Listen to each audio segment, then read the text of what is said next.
Today, we're looking at a blue ink from Kaio no Oto's Aonibi. Hi, I'm Adam, and I'm an ink guy. There's timestamps down below so that you can skip around, but if you got the time, I would appreciate if you check out the entire video. Also, if you're interested, you can check me out over on Instagram, and if you're new here and like fountain pen inks, I would invite you to subscribe. In order to make sure I have a range of experience with this ink, I do the writing samples. I then put it into this Pierre Cardin President with a medium nib to take my notes for this video, and I wrote with it for a day. In order to have some standardization in my writing samples, I always use Clairfontaine, Tomoe River, and Rhodia paper. Now, let's look at the writing sample. I picked this ink up in sample form, so it came in a vial like this one.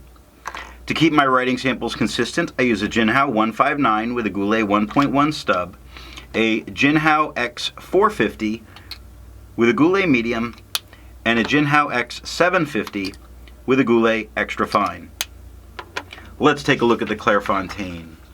No bleeding and ghosting. The 1.1 has no feather, spread, halo sheen, or shade. Now the extra fine is a little bit lighter than the stub with no feather spread, halo sheen, and beautiful shading. Look at what's going on with the Q in Quick. It's light at the top, gets dark in the bottom of the loops. Dark across, light in the C, dark in the K. Brown starts dark and gets light. Beautiful, 6 seconds to dry. Medium is a little bit lighter than the extra fine with no feather spread, halo sheen, and yes, nice shading. Brown starts dark and gets light. Fox starts light and gets dark. Over does that same beautiful thing that happened in Quick up above. It's got the light, or the darker in the bottom of the O, light up into the top of the O, light into the V, dark at the V, mid-tone at the E, dark at the R. Very nice. 9 seconds to dry. Scrubby for both shows plenty of color variation looking far left to far right, and we do get plenty of color variation. Tomoe River. No bleeding, and normal Tomoe River ghosting. The 1.1 has no feather spread, it has halo the entire way over. No sheen and no shade. The extra fine is a little bit lighter than the stub with no feather spread. Halo, it has halo. It has no sheen and it has some shading. Now, the halo and the shade, again, come together. Wherever it's lighter, there's not so much halo. Wherever it's darker, there's more. Like on Fox, when it starts as a mid-tone, not as much. We get to the X where it's darker, more halo, more color. Quick starts dark, has halo, works its way lighter. No halo, gets very dark at the K, halo. 10 seconds to dry. Medium is about the same tone as the extra fine. It has no feather spread, it has halo, no sheen, it has shade. Still, halo and sheen, or halo and shade come together. Brown starts dark with halo, works its way lighter without halo. Beautiful. Over starts lighter without halo, works its way darker with halo. 14 seconds to dry. Now the scrubby for both aren't showing us color variation, but they do show us that the halo does occur. Rhodia. No bleeding, no ghosting. The 1.1 has no feather spread, halo sheen, and no shade. The extra fine is quite a bit lighter than the stub with no feather spread, halo sheen, and beautiful shading. Quick starts dark and gets light. Brown starts dark and gets light. Fox starts light and gets dark. Amazing. 8 seconds to dry. Medium is about the same tones as the extra fine with no feather spread, halo sheen, and the shading's not coming through as well, but it is there. Over starts a little lighter, gets a little darker. Fox starts a little lighter, gets a little darker. The color changes aren't as much, but they're definitely there. 11 seconds to dry. The scrubby for both the extra fine and the medium, far left to far right, do show color variation, and we are getting color variation in this ink. I agree with Vita. I've learned a lot by doing multiple chromatographies. The one on the left is done the way it's supposed to be done. I put a line of ink down and immediately put it into water for 10 to 15 seconds. And it is only a blue. It's pushing its way up, lighter on the bottom of the paper, darker on the top. It's not completely fleeing the paper. The one on the right, I let dry for 10 minutes before I dunk it into water. And it's darker on the bottom than it is on the top. It's flipped from the original chromatography, which does make me feel like there may be a little bit of hold on for some of this ink. Resistance tests are done to see how well this ink can be expected to perform on the page, and more importantly, how hard it might be to clean from your pen. I let the smear dry for 3 days before testing it. Looking at the highlighter, I would not use this in a note-taking situation because of the amount of blowout, and I'm very risk averse. Now looking at the water, it's definitely removing a lot of those darkest tones, but there's plenty of blue still being left behind. Now on the pen flush, there was 2 drops that accidentally got dropped there. Looking at the lower drop, we see that a lot more of this ink is being broken up and removed from the page. I do think that given a little extra time and some effort, that pen flush is all that it's going to take. Bleach got weird. Bleach did completely remove it from the page, sort of.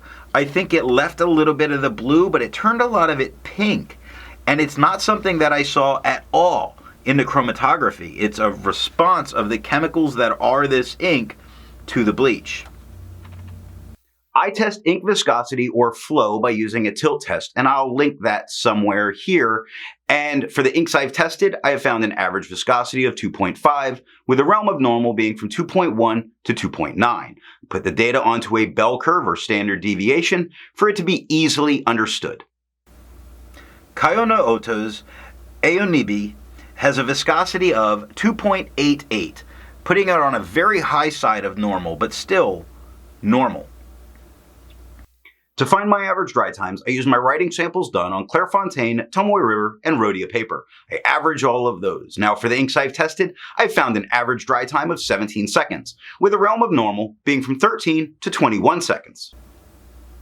Kayono-Oto's Aonibi has an average dry time of 10 seconds, making this a faster drying ink.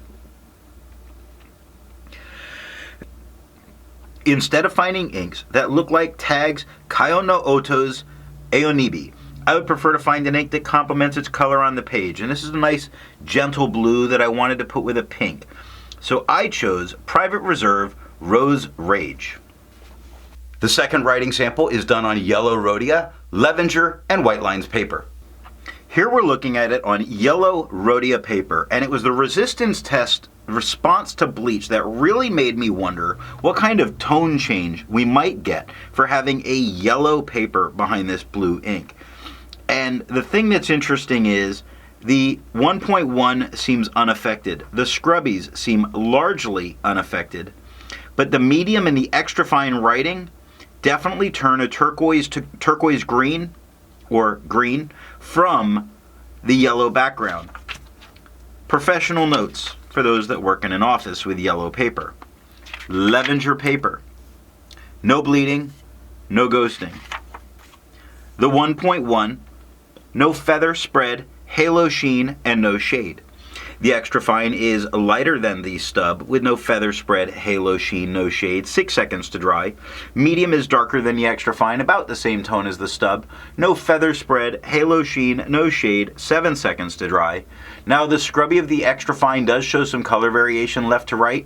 The medium shows none, and we really didn't get it in the writing. Last up, White Lines. Doing good with fountain pens. We're finding a lot of fountain pen ink that works well with this. No bleeding or ghosting. The 1.1 is no feather spread, halo sheen, and no shade. The extra fine is a whole lot lighter than the stub, with no feather spread, halo sheen, and no shade, 5 seconds to dry. Medium is darker than the extra fine, about the same tone as the stub, with no feather spread, halo sheen, no shade, 7 seconds to dry. The scrubby of the extra fine is showing color variation, although we didn't get it. The medium shows none, and we got none. And that is all that I have for the writing sample.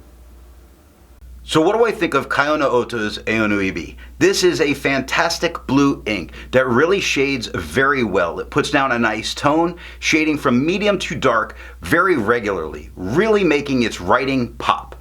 So what nib and pen are going to give the best writing experience with this ink? A medium flow broad really puts down the right amount of ink to be able to see that medium to dark tones in the shading, and it's best there over any other, although you can get it with other pens. If you've made it this far and you've enjoyed the video, give it a thumbs up. And if it's your first time here, I'm going to remind you to subscribe. Thanks for watching.